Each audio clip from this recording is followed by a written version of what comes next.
کہ اللہ کی ذات میں شریک نہ ٹھہرانا، ماں باپ کے ساتھ آخری درجے کی خدمت کرو گے۔ ہر صحابی جنتی ہے۔ میرے نبی نے کیا فرمایا تھا کہ کفر کے پھیلنے پر قیامت آئے گی تو جس قوم میں سچائی ہو، دیانتداری ہو اور انصاف ہو، وہ قوم ڈوبتی نہیں۔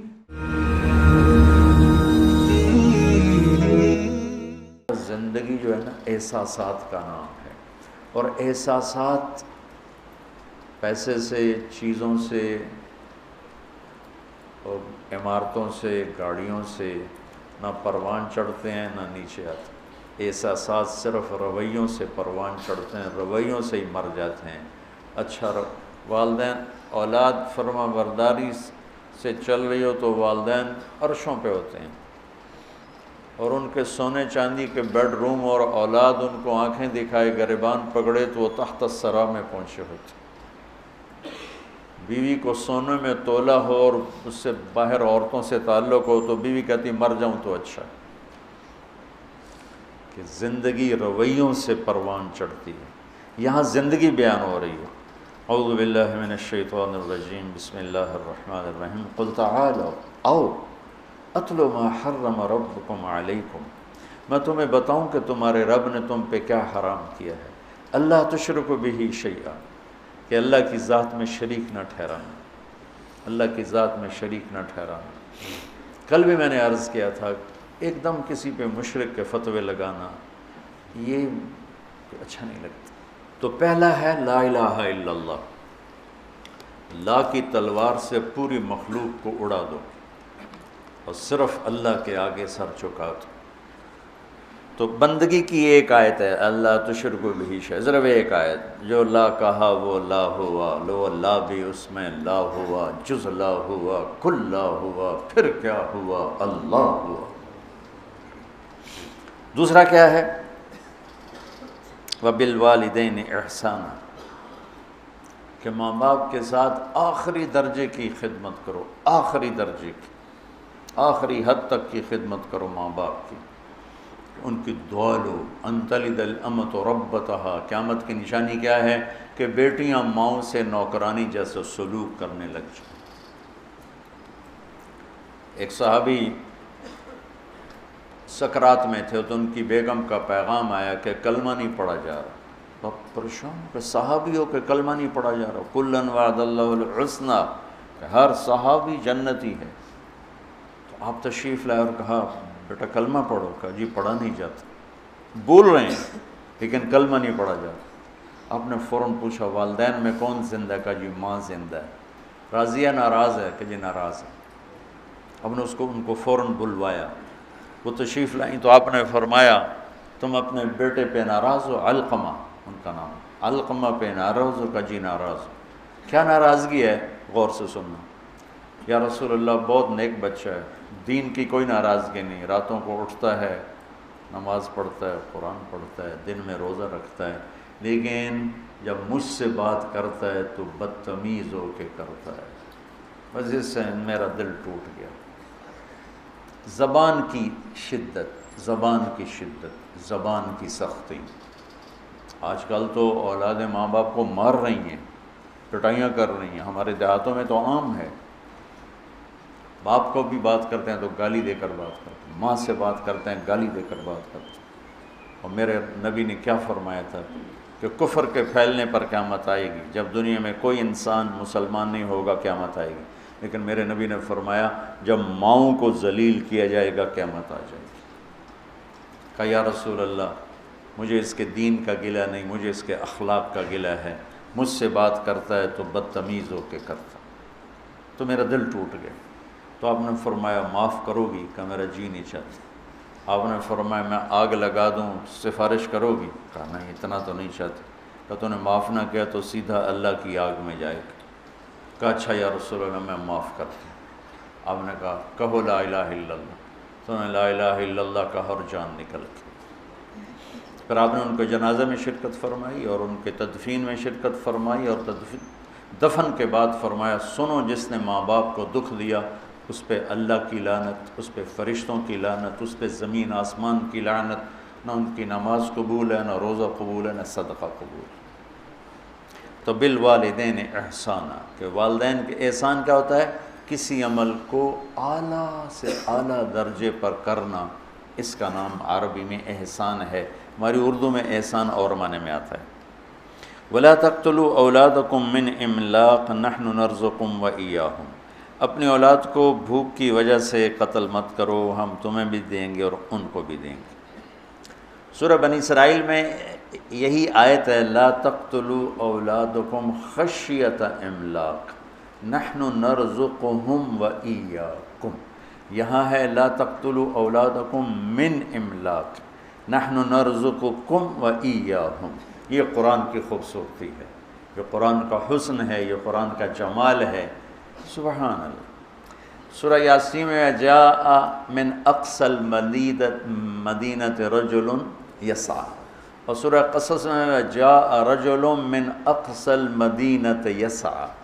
ایک ہی جملہ ہے، ایک جگہ رجل کو پہلے، ایک جگہ رجل کو بعد میں، سبحان اللہ۔ اذ ارسلنا الیہم اثنین فکذبوہما فعززناہم بثالث، وہ تین جو انبیاء آئے تھے ان کو لوگوں نے جھٹلایا، تو ایک آدمی ان کی مدد، حبیب نجار، ان کی مدد کے لیے دوڑتا ہوا آیا۔ یہ نہ کوئی یہاں موت کا مسئلہ ہے، نہ زندگی کا مسئلہ ہے، تائید اور تردید کا مسئلہ ہے۔ قوم رد کر چکی ہے، وہ چاہتا ہے کہ ان کی تائید ہو، تو یہاں رجل آخر میں ہے۔ موسیٰ علیہ السلام ایک آدمی کو قتل کر چکے ہیں، اور ایک آدمی، وہ خبر پہنچ چکی ہے، وہاں فیصلہ ہو چکا ہے اسے قتل کیا جائے، تو ایک آدمی وہاں سے دوڑ لگاتا ہوا آتا ہے، آ کے یہ بتانے کے لیے، موسیٰ ان الملأ یأتمرون بک، تیرے تو وہاں قتل کے مشورے ہو رہے ہیں، بھاگ جا۔ تو یہاں آنے والے کی جو اہمیت ہے وہ بہت زیادہ ہے، کوئی ایک زندگی موت کا بن رہا ہے مسئلہ، تو یہاں رجل کو پہلے ذکر کیا۔ وہاں تائید اور تردید کا مسئلہ ہے، وہاں رجل کو بعد میں ذکر کیا۔ یہ قرآن کی خوبصورتی ہے کہ لفظ کو آگے اور پیچھے کرنے سے اس میں حسن پیدا کر دیتا ہے، معانی بدل دیتا ہے، سبحان اللہ۔ تو یہاں ہے من املاق، تو آگے ہم تمہیں بھی دیں گے انہیں بھی دیں گے۔ یہاں صورتحال یہ ہے کہ والدین فقیر ہیں پہلے سے، وہ کہہ رہے ہیں کہ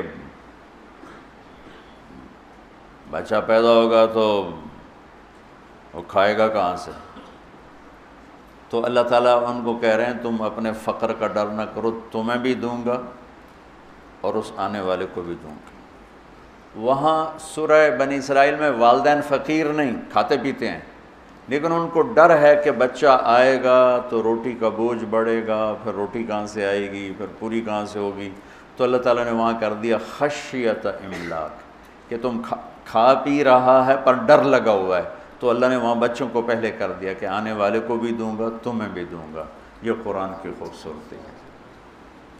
تو اللہ تعالیٰ فرما رہا ہے کہ آج کل کی منصوبہ بندی، اس سے کل بھی میں نے بتایا تھا، پھر دوہرا رہا ہوں، کم بچے خوشحال کرانا ہے نہیں، نیک بچے خوشحال کرانا، چھوٹا خاندان زندگی آسان نہیں، نیک خاندان زندگی آسان۔ ہماری ایک چاچی تھیں، وہ ہماری فیملی کی اس نسل میں تھیں جہاں عورتیں بانجھ ہوتی ہیں، یا اولاد ہوتی نہیں، یا زیادہ زیادہ دو، زیادہ، تو اس کے قدرتی دو ہوئے، ایک بیٹا ایک بیٹی، بیٹی کی بھی شادی ہو گئی، بیٹے کی بھی شادی ہو گئی، چاچی پہ چھکر لی، آنکھیں شالا کسے دے دو نومن، شالا کسے دے دو نومن، کیا وہ دیواروں سے بات کرے یا نوکرانیوں سے بات کرے، کس سے بات کرے، کوئی بات کرنے میں 8-7 منٹ، کوئی اگو، کوئی پچھوں، کوئی کھبے، کوئی سچ، کوئی روندا پہ ہے، کوئی ہنسدا پہ ہے، کوئی لڑدا پہ ہے، تو ماں باپ بھی مشغول ہوتے ہیں، اور دو بچے دو ہی اچھے، ارے بھائی بچے نیک اچھے 2 ہوں 10 ہوں، نیک ہیں تو شکر ہے اللہ کا، اور بدکار ہوں، ایک ہی ہو بدکار ہو تو کیا کرو گے، ساری زندگی روتے رہو، پیٹتے رہو۔ تو آج کے ماحول میں یہ اس کی یہ صورت بنی ہوئی ہے۔ رزق کا تعلق آبادی سے نہیں ہے، جو گھٹ بڑھ رہا ہے آبادی کی وجہ سے نہیں، سود، جھوٹ، ذخیرہ اندوزی، سٹے بازی، ہیرا پھیری، 2 نمبری، اس سے لوگوں میں فقر ہے، آبادی کی وجہ سے فقر نہیں ہے، یہ ظالم انسانوں کی وجہ سے طاری کردہ فقر ہے۔ اگر دیانتدار ہوں، بازاروں میں دیانت ہو، سچائی ہو، سٹا نہ ہو، جوا نہ ہو، سٹاک نہ ہو، تو سب کے چولہے جلیں گے۔ مدت سے لگ رہی تھی لب بام ٹکٹکی، تھک تھک کے گر گئی نگہ انتظار آج۔ وہ اکھیاں تھک کے واپس آ جائیں گی، نہ سچا ملے گا، نہ دیانتدار ملے گا، نہ منصف ملے گا، ظلم و ستم سے بھرا ہوا۔ اسلام کے باوجود جو ذلت ہے تو اس کی 3 وجہ ہیں۔ ہم جھوٹ بولتے ہیں، ہم ظلم کرتے ہیں، ہم دھوکہ دیتے ہیں۔ اور جو قوم سچ بولے اور دیانتدار ہو اور انصاف کرے، وہ کافر بھی ہوگی تو اللہ ان کو عزت دے گا، اور مسلمان ہوں گے تو دونوں جہان کی عزت پائیں گے، کافر ہوں گے تو اس جہان کی عزت پائیں گے، آگے تو ایمان پہ فیصلہ ہے۔ اور جس قوم میں جھوٹ ہو اور دھوکہ ہو اور ظلم ہو، اللہ انہیں ذلیل کرے گا، چاہے ساری قوم رات کو تہجد پڑھے، دن میں روزہ رکھے۔ یہ اللہ کا ایک عالمی قانون ہے۔ وَلَا تَقْتُلُوا النَّفْسَ الَّتِي حَرَّمَ اللَّهُ إِلَّا بِالْحَقِّ، اور کسی کو قتل مت کرو، کسی کو قتل مت کرو، کہ قتل کرنے والے پر فَجَزَاؤُهُ جَهَنَّمْ خَالِدًا فِيهَا 2، غضب اللہ علیہ 3، وَلَعَنَهُ اللَّهُ 4، وَأَعَدَّ لَهُ عَذَابًا عَظِيمًا 5 عذاب اللہ نے قاتل کے لیے سنائے ہیں، غضب اور لعنت اور جہنم اور ہمیشہ کی جہنم اور عذاب عظیم۔ اور جب انصاف کمزور ہوتا ہے تو پھر ظلم و ستم شروع ہو جاتا ہے۔ ہماری عدالتیں انصاف ہی نہیں دیتی، ہمارے جج بکے ہوئے، ہمارے وکیل بکے ہوئے، اور ان سے پہلے ہمارے عوام ظلم و ستم کی انتہا کیے ہوئے ہیں کہ بے گناہوں کے نام بھی پرچے میں لکھوا دیتے ہیں، اور وہ بھی قتل کے۔ مولوی عباد اللہ صاحب جیلوں میں جاتے ہیں، میں بھی ان کے ساتھ گیا ہوں لیکن زیادہ نہیں، کتنے بے گناہ لوگ وہاں سزائیں بھگت رہے۔ یہ تو کل ہو گئی تھی، میں نے اس کو دوبارہ دہرا دیا چونکہ یہ زندگی سے متعلق ہے اور بہت اہم مضمون تھا، اس لیے میں نے اس کو دوبارہ دہرایا۔ پھر اللہ کہتا ہے ذَلِكُمْ وَصَّاكُمْ بِهِ لَعَلَّكُمْ تَعْقِلُونَ، یہ تمہارا رب تمہیں وصیت کر رہا ہے تاکہ تم عقل والے بنو۔ میں نے کہا تھا اردن واسعہ، سرسبز زمین، گل و گلزار سے بھری ہوئی زمین کو اردن واسعہ کہتے ہیں۔ وہ کلام جو دل کی زمین کو گل و گلزار بنا دے اسے وصیت کہتے ہیں۔ تو اللہ کہہ رہا ہے یہ میں تمہیں بار بار وصیت کروں گا۔ وصا، اوصا ایک دفعہ، وصا بار بار۔ یہ وہ مضمون ہے جو بار بار بیان ہونا چاہیے، اور میری یہ ایک فریاد ہے کہ ہمارے خطیبوں نے ان مضامین کو بیان کرنا چھوڑ کر انتہائی غیر ضروری چیزوں کو ممبر پر آ کے بٹھا دیا۔ پھر اس کے بعد اللہ تعالیٰ دوسری وصیت فرماتا ہے وَلَا تَقْرَبُوا مَالَ الْيَتِيمِ إِلَّا بِالَّتِي هِيَ أَحْسَنُ حَتَّى يَبْلُغَ أَشُدَّهُ، یتیم کے مال کے قریب نہ جانا سوائے خوبصورت طریقے کے یہاں تک کہ وہ بالغ ہو جائے۔ یہ یہاں یتیم کے مال کے قریب یہ اس معاشرت کا حکم ہے۔ اس زمانے میں جہاد ہو رہا تھا، شہادتیں ہوتی تھیں، جوان بچیاں بیوہ ہو جاتی تھیں، چھوٹے بچے یتیم ہو جاتے تھے، اور معاشرت اسلامی تھی، ان کی فوری شادی ہو جاتی تھی۔ تو شہید ہونے والا یا ویسی جوانی میں مر جانے والا، اس کی کوئی جائیداد ہوتی تھی، یہ شادی کرنے والا ان یتیم بچوں کا بھی کفیل بنتا تھا، اور اس کے باپ کی طرف سے جن کو جائیداد ملتی اس کا بھی کفیل بنتا تھا۔ تو عربوں میں یہ پہلے سے دستور تھا، تو وہ جو شادی کرتا تھا وہ بعض اوقات اس مال پہ قابض ہو جاتا تھا، جب اسلام نہیں تھا اس مال پہ قابض ہو جاتا تھا۔ تو اللہ تعالیٰ نے اسلام آیا تو اللہ نے خوبصورت کر کے اسے زندگی کا راستہ بتایا کہ اگر تجھے ضرورت ہے، یتیموں کی کفالت کے لیے پیسہ چاہیے، تجھے اپنی ضرورت کے لیے پیسہ چاہیے، تو ضرورت کے بقدر استعمال کر، باقی یتیم کا مال ہے، یتیم کے مال کو تو ہدیہ بھی نہیں دیا جا سکتا۔ جب میرے نبی مدینہ پہنچے تو آپ کو جگہ پسند آئی مسجد کے لیے، تو پتہ چلا وہ 2 یتیم بچوں کی تھی، اور اسعد بن زرارہ رضی اللہ تعالیٰ عنہ ان کے کفیل تھے۔ تو آپ نے ان کو بلا کر فرمایا کہ یہ زمین ہمیں چاہیے مسجد کے لیے۔ ان کا یا رسول اللہ ہم گفٹ کرتے ہیں مسجد کے لیے۔ کہا نہیں، یہ یتیم کا مال ہے، یہ گفٹ نہیں ہو سکتا۔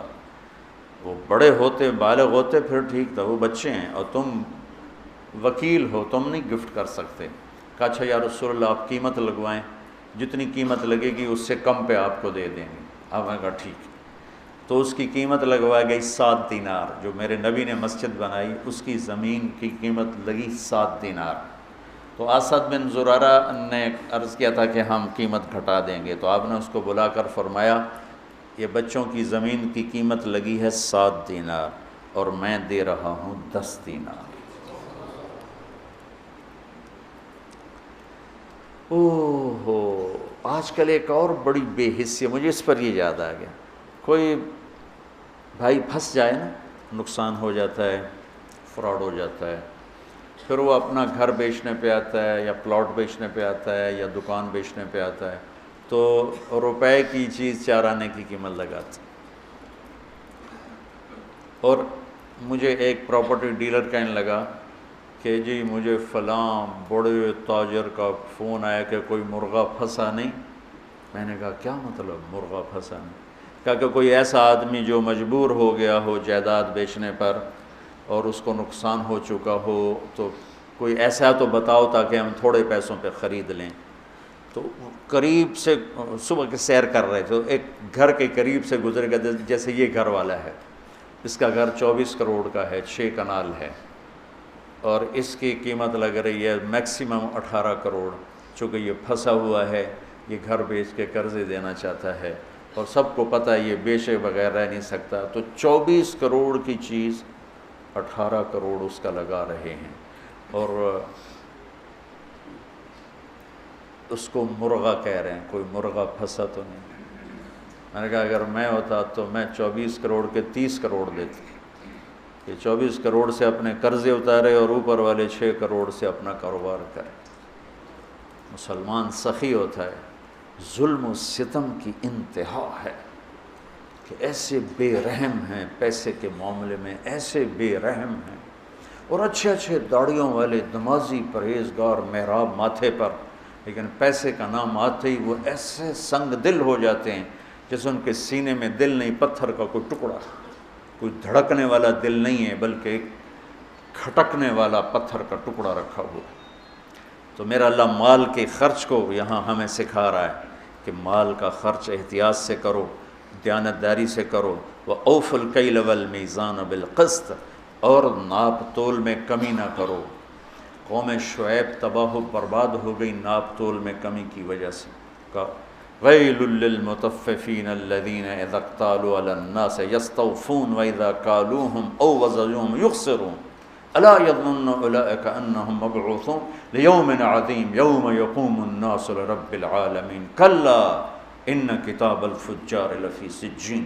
کتنی ڈانٹ آئی ہے یہ ناپ تول میں کمی کرنے والے، یہ جتنے کپڑے والے ہیں انہوں نے گز کو میٹر بنایا ہوا ہے، ہر پیمائش میں 3 انچ مار لیتے ہیں، ہر پیمائش میں 3 انچ۔ علامہ قرطبی کا ایک واقعہ تذکرہ میں کہ قرطبہ کے بازار میں صبح صبح ایک دکاندار اپنے ترازو کو توڑ رہا تھا، تو دائیں والے نے پوچھا بھائی کیوں توڑ رہے ہو؟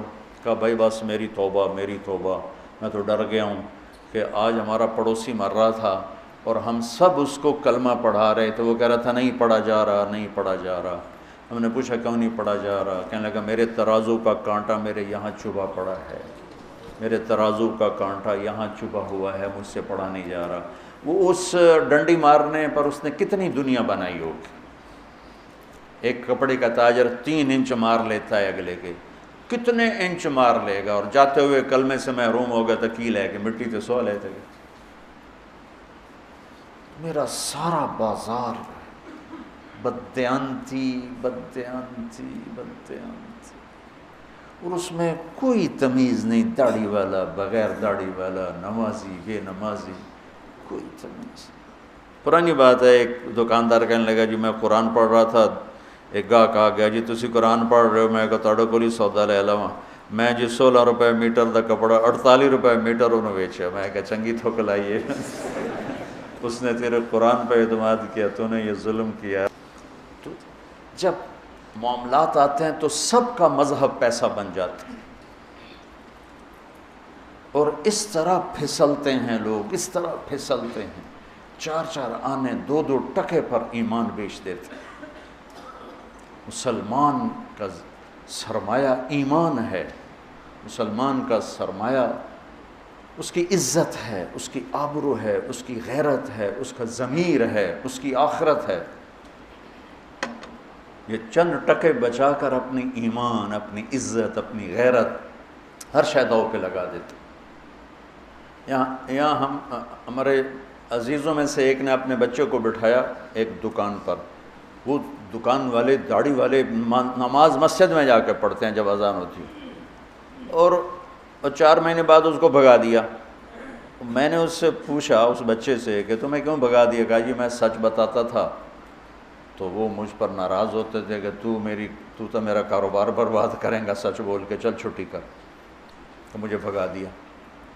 میں بیٹھا تھا، ایک نوجوان آیا، کہا جی میں آگمنٹن میں رہتا ہوں کینیڈا، ایک یہودی کے سٹور پر کام کرتا ہوں، اس کا فرنیچر کا سٹور ہے۔ تو میں جب پہلے دن اس کی نوکری میں گیا تو اس نے مجھے بلا کر کہا یہ سارا بیچنے کا ہے، لیکن یہ جو صوفہ پڑا ہوا ہے اس میں فالٹ ہے، تو کوئی گاہک یہ خریدنے لگے تو اس کو بتانا ہے کہ اس میں یہ فالٹ ہے۔ تو جو کہ میں پاکستانی تھا، میں نے کہا جی چھپانا ہے کہ بتانا ہے؟ اس نے کہا میرے بھائی بتانا ہے، چھپانا نہیں، بتانا ہے۔ ہم ایٹمی طاقت ہیں لیکن ذلت اور پستی کی انتہا پر ہیں۔ دنیا کی 7ویں بڑی ہماری فوج ہے اور ہم پستی کے اسفل السافلین میں پہنچے ہوئے ہیں، جھوٹ کی وجہ سے، بددیانتی کی وجہ سے، کھوٹ کی وجہ سے، ملاوٹ کی وجہ سے۔ انسانیت اور انسانی اقدار ملیا میٹ کر کے رکھتے، تو میرا اللہ کہتا ہے اوفوا الکیل والمیزان بالقسط، کہ تولو، صحیح تولو، ناپ تول کے تولو اور کمی بیشی سے بچو۔ عبید رحمۃ اللہ علیہ ایک کپڑے کے تاجر تھے، تو ریشمی تھان 400 کا اور ناخالص ریشمی ناخالص 200 کا۔ بچے کو بٹھا کے گئے کسی کام، واپس آئے تو ایک آدمی تھان لے کے نیچے اتر رہا تھا، تھان تھا ناخالص ریشم۔ کہنے کہ بھائی کتنے میں لیا ہے؟ کہا جی 400۔ کہنے 400؟ کہا جی، کہا مہنگا ہے؟ کہا جی نہیں ٹھیک ہے، میرے گاؤں میں 500 کا بکے گا، مجھے 100 درہم کا نفع ہے۔ کہا تو 300 اور کما سکتا ہے۔ کہا ابھی آپ کون ہو؟ کہا میں دکان کا مالک ہوں۔ ان کو ساتھ لے لی۔ بیٹے سے پوچھا یہ 400 کس لیے مانگا؟ بھول گئے تھے یا جان بوجھ کے؟ کہا میں نے 400 مانگا، اس نے دے دیا، شرعاً اب کوئی قباحت نہیں، اس نے مانگا۔ میں نے کہا بیٹا تجھے شرم نہ آئی مسلمان کو دھوکہ دیتے ہوئے؟ تجھے 200 پہ بھی نفع مل رہا تھا، 400 کیوں نہیں؟ تو اس کو 200 نکال کے دیے کہ بھائی یہ لے جا، 300 نفع بنا۔ جب یہ تجارت تھی تو جھنڈا پوری دنیا پہ لہراتا تھا۔ اب یورپ کی دکان پہ جاؤ، مال واپس کرو، خوشی سے لے لیں گے، یہاں لکھا ہوتا خریدا ہوا مال واپس نہیں ہوگا۔ میں نے کہا اگر کوئی یہاں کا تاجر ہوتا اور اس کا پتر 200 کی 400 میں بیچتا تھا، واہ میرا پتر تو تب پہ انہوں بھی کٹ گیا، ایلا 100 روپے، ایلا 100 روپے فلودہ کھا، میں چھری رکھیں جی میں رکھی ہے۔ ہمارا تاجر تو چھری لے کے بیٹھا ہوا تو اسے ذبح کرنا ہے۔ آنے والے جیسے بھیڑیوں کو کوئی رحم نہیں ہے کہ بکری کے چھوٹے چھوٹے بچے ہیں، ایسے جب دل پیسے کا غلام ہو جاتا ہے تو وہ بھیڑیا بن جاتا۔ پھر اللہ تسلی دیتا ہے لا نکلف نفسا الا وسعها، دیکھو میں جو کچھ تمہیں کہہ رہا ہوں تم کر سکتے ہو، کیسے کریں گے، کیسے ہوگا؟ اللہ کہتا ہے میں نے کوئی ایک بات بھی تمہاری ہمت سے زیادہ نہیں سنائی۔ یہ آیت تسلی کے لیے ہے۔ پیچھے بڑی بڑی ہمت والی باتیں آ رہی، نماز پڑھنے واسطے تو ایک لوٹا پانی چاہیے، 10 منٹ چاہیے، کیڑی قربانی ہے؟ سچ بولنے کے لیے پسینہ آ جائے گا، صحیح تولتے ہوئے پسینہ آ جائے گا، مال کا عیب بتاتے ہوئے خبر لگ جائے گی۔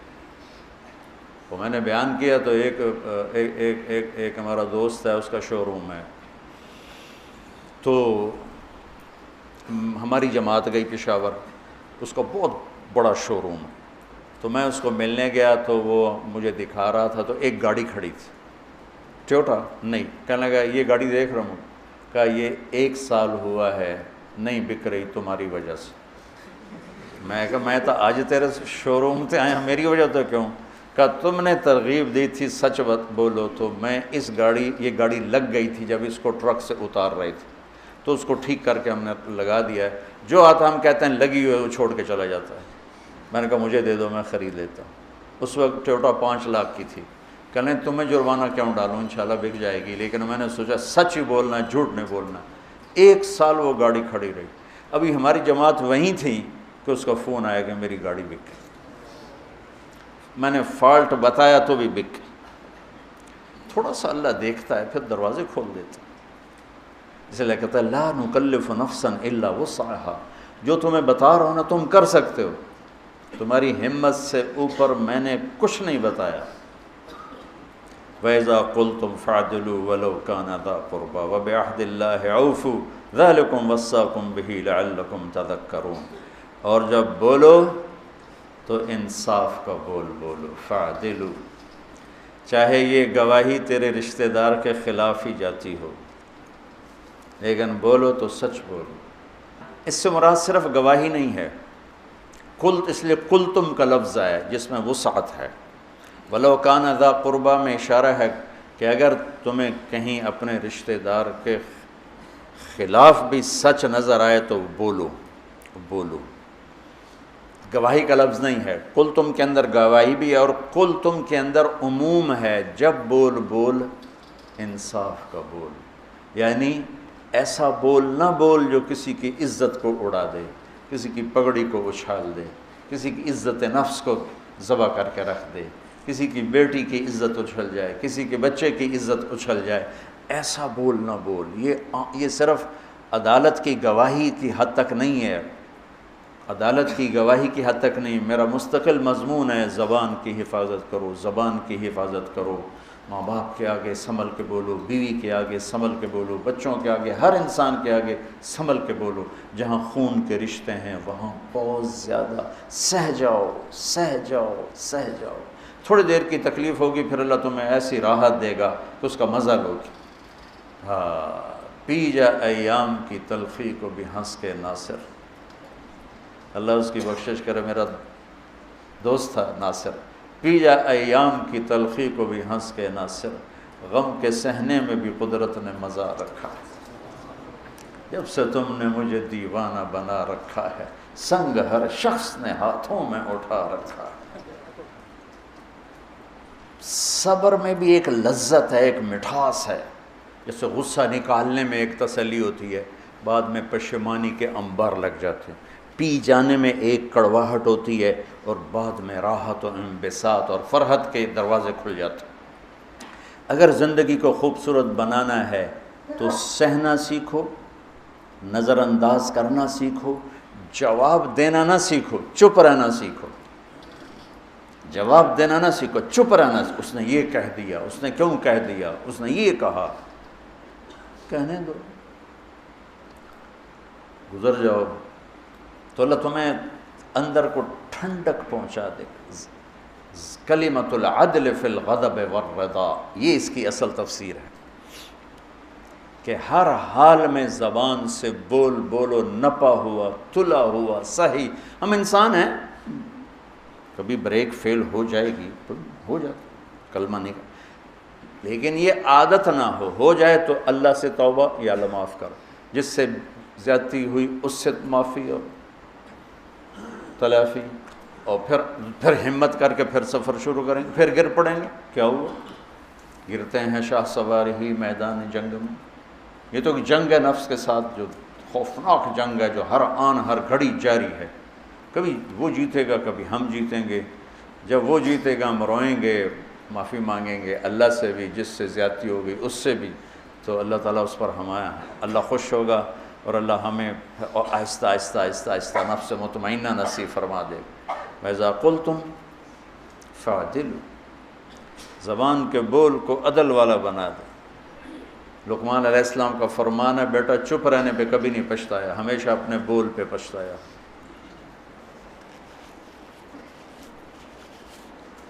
ابو دجانہ رضی اللہ تعالیٰ عنہ فرماتے ہیں، جو بدری صحابی، احد کے صحابی، حدیبیہ کے صحابی، سارے سفروں میں اللہ کے نبی کے ساتھ رہے. ایسے چند لوگ ہیں، 1.25 لاکھ صحابہ میں چند لوگ ہیں جو ہر سفر میں ساتھ رہے. اور یہ یمامہ کی جنگ میں شہید ہوئے. اور یہ فرماتے ہیں کہ لوگوں، میرے پاس بخشش کا سب سے بڑا عمل یہ ہے کہ میں نے آج تک اپنی زبان سے کسی کو دکھ نہیں پہنچایا، اور میرے دل میں کسی کی نفرت نہیں ہے. سبحان اللہ. سوچو تو صحیح، ایک آدمی جنگ بدر میں شریک ہوتا ہے اور اللہ تعالیٰ ان کو کہتا ہے جاؤ جو مرضی کرو میں نے معاف کر دیا. تو وہ کہتے ہیں میں جنگ بدر میں شریک ہوں، میری بخشش کا سب سے بڑا عمل. وہ حدیبیہ میں شریک ہوا، لقد رضی اللہ عن المؤمنین. وہ کہتے ہیں میرا حدیبیہ کا عمل میری بخشش کا ہے کہ اللہ نے کہا میں راضی ہو گیا. وہ اور احد کی جنگ میں آپ نے تلوار اٹھائی ہے، کون لے گا تلوار؟ تو کئی لوگ کھڑے ہو گئے. آپ نے کہا اس کا حق کون ادا کرے گا؟ پھر سارے بیٹھ گئے. 3 آدمی کھڑے رہے، عمر، زبیر، ابو دجانہ رضی اللہ تعالیٰ عنہ. تو آپ نے وہ تلوار ابو دجانہ کو دی. تو زبیر رضی اللہ تعالیٰ عنہ کو خیال آیا کہ میں اس سے بڑا شاہ سوار ہوں، اور تھے بھی، اس میں کوئی شک نہیں، کوئی شک نہیں. 1000 پہ بھاری تھی. مجھے تلوار نہیں دی، اس کو کیوں دی ہے؟ کہ اللہ ارین ما یصنع، میں دیکھوں گا یہ کیا کرتا ہے. تو ابو دجانہ نے تلوار پکڑی اور سرخ پٹی باندھی. انا الذی عاہدنی خلیلی ونحن بالصفح لدى النخیل الا اقوم الدہر فی الکیول واضرب بسیف اللہ ورسولی. آج میں دکھاؤں گا اللہ کے رسول کی تلوار کا حق کیسے ادا کیا جاتا ہے. سارے اشعار کا خلاصہ. اور ایک طرف سے جو حملہ کیا، قریش کی صفوں کو چیرتے ہوئے پار نکل گئے. اور زبیر بھی پیچھے پیچھے. آگے عورتیں کھڑی تھیں، ہندا گانا گا رہی تھی، نحن بنات طارقی نمشی علی النمارق مشی القتل بوارق المسک فی المفارق والدر فی المخالق ان تقبلوا نعانقی او تدبروا نفارقی فراق غیر وامقی. یہ قریش کو ابھارنے کے لیے. جب ابو دجانہ بڑھے تو ساری عورتیں بھاگیں، اور ہندا پہ ایسا روب طاری ہوئی وہ بھاگ نہیں سکی. تو انہیں ایسے تلوار اٹھائی، اس کی چیخ نکلی، اور یوں اس کے سر پہ تلوار رکھ کے یوں واپس ہٹائی. پیچھے زبیر تھے، کہنے لگے یہ کیا کیا ہے؟ کہا میرے نبی کی تلوار ہے، عورت کے خون سے گندا کروں؟ نہیں. پھر واپس ہٹے، پھر حملہ کیا، اور پھر صفوں کو چیر دیا. آگے ایک ہاتھی جیسا نوجوان تھا ڈیل ڈول میں.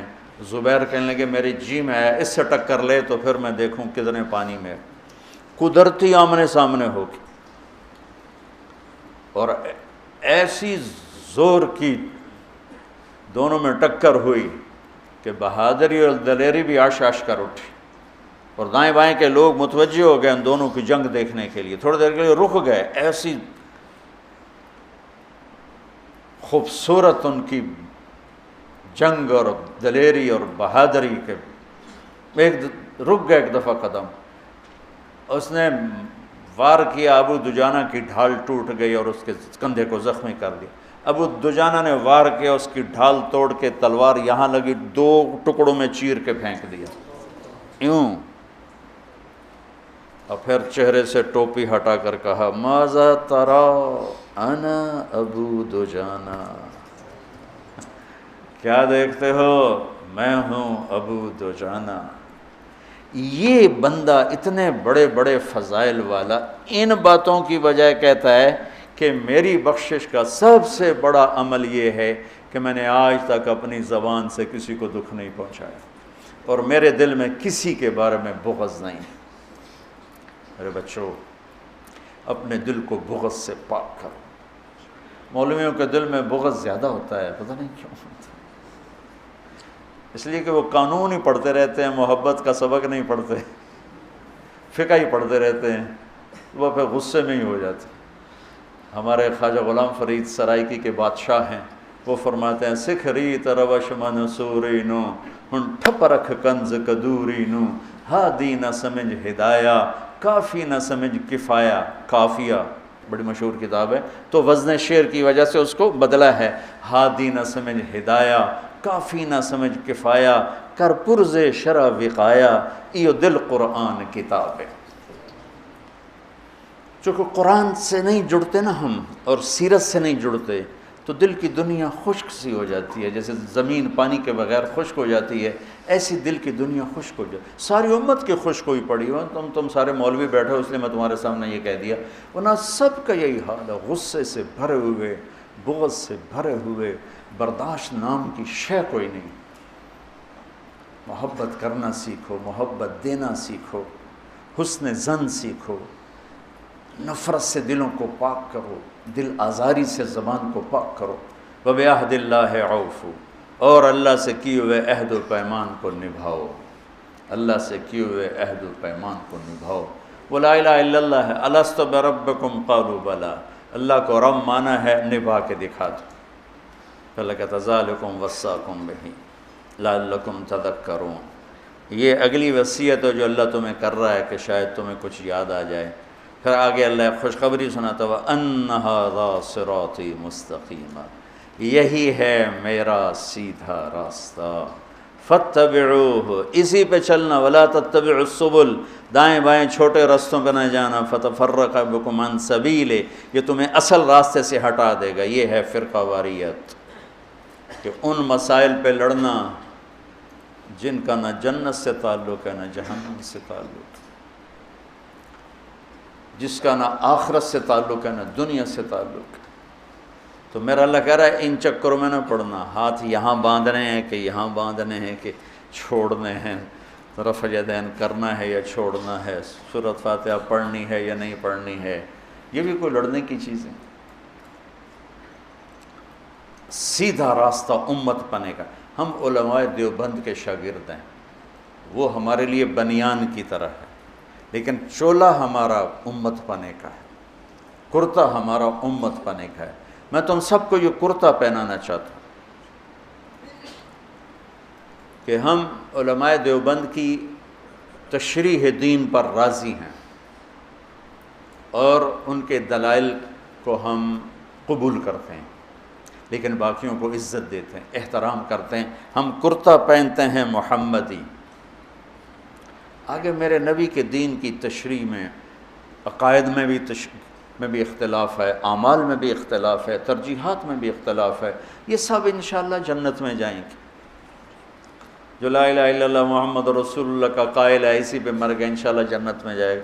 ہم نہ ٹھیکیدار بنے، اے بھی کافر، اے بھی کافر، اے بھی کافر، اے بھی کافر، جنت اچ کہیں جاؤنا ویلی پہ ہی رہے گی۔